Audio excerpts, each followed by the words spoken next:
The United States has withdrawn from the United Nations Human Rights Council (UNHRC) over its criticism of Israel's treatment of Palestinians. Nikki Haley, the U.S. ambassador to the United Nations, branded the UNHRC a cesspool of political bias that makes a mockery of human rights, as she announced America's disengagement, CNN reported. In a joint press conference with U.S. Secretary of State Mike Pompeo, Haley said the UNHRC was hypocritical and self-serving. While Pompeo called it a poor defender of human rights, Vice President Mike Pence said the UNHRC has engaged in ever more virulent anti-American and anti-Israel invective, declaring that the days of U.S. participation are over. The 47-member UNHRC was created in 2006 to promote and protect human rights across the globe while investigating allegations of human rights breaches in United Nations states. Members are elected to serve 3-year terms on the Council.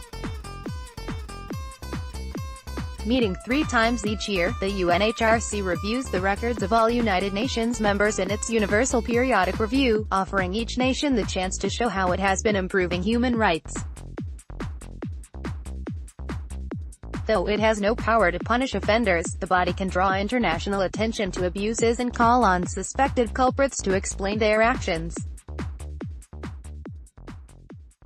The UNHRC can also establish commissions of inquiry to report on significant human rights allegations, and has done so in countries such as Syria, North Korea, Burundi, Myanmar and South Sudan. The U.S. has had a troubled relationship with the Council since its founding. Formed during President George W. Bush's second term, the U.S. refused to take part because of a perceived bias against Israel and the inclusion of states accused of rights abuses. The U.S.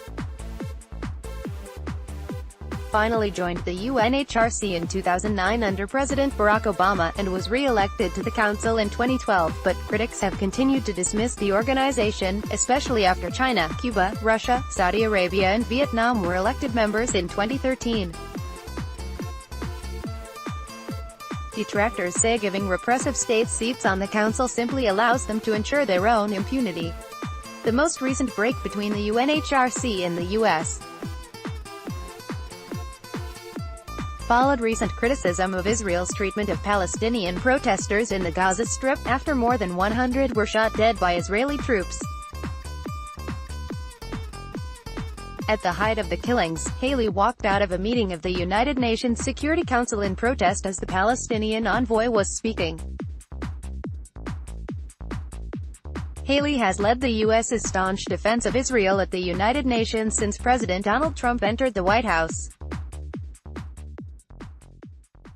Israel is the only state subject to a permanent standing agenda item, meaning its policy toward the Palestinians is regularly discussed. Israeli Prime Minister Benjamin Netanyahu tweeted in praise of what he called a courageous decision to abandon biased, hostile, anti-Israel organization that has betrayed its mission of protecting human rights. The U.S. withdrawal comes amid widespread criticism of Trump's immigration policy, under which undocumented migrant children are being separated from their parents and held at detention centers. On Monday, United Nations Human Rights Commissioner Zeid Ra'ad al-Hussein called the policy unconscionable. Trump has also been accused of ignoring human rights when he met with North Korean leader Kim Jong-un in Singapore last week. After the summit, Trump praised the dictator as a very talented man. United Nations Secretary-General Antonio Guterres said he would have much preferred the U.S.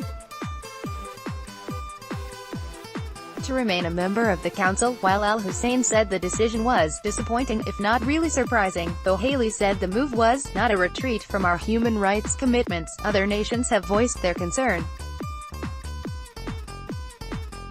The current UNHRC president, Slovenian Ambassador Vojislav Suc, said the body was the only one tracking human rights issues worldwide, calling it essential to uphold a strong and vibrant council. The American Civil Liberties Union said the combination of the